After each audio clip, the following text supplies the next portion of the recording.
I mean, I think it's pretty obvious who the number one draft pick was, and who's probably going to be the number one fantasy player from this class of rookies, at least with being our hometown guy, Cooper Flagg.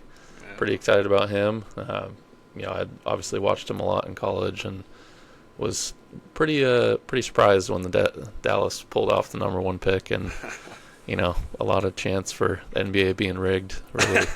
Really stood out at that moment, but hey, we'll take it. So Listen, I don't care. we needed it after that whole debacle. So pretty excited about Cooper Flagg. Obviously, pretty much all around number one across the board, but I do think he will be pretty relevant, not only for the Mavs as a player, but I think fantasy wise, it's pretty hard to pass him up. I'm looking at some of the rankings, and he's actually ranked 32nd overall. I saw that. I That's saw like crazy. top 40, and I was like, "Am I taking Cooper Flagg?"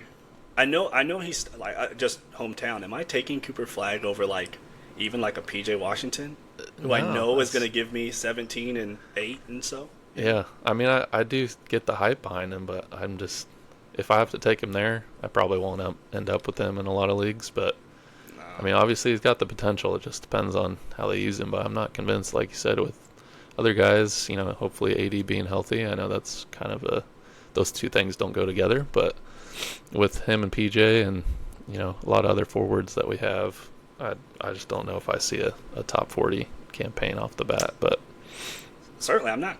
I'd have to see.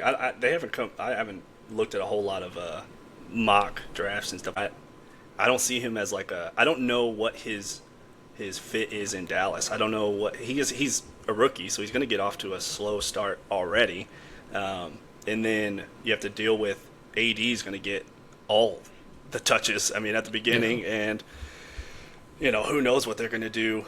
Offensive, D'Angelo Russell, he shoots the ball a lot. So like, there's only so many shots that can go around in a game. yeah, So I find that if they play faster, it could work. But with Dallas, and you have, you know, at all times you're going to have two 7-footers and 6'8", 6'9" guy.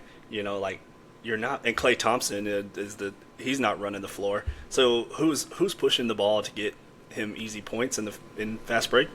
And I don't see where he scores easily.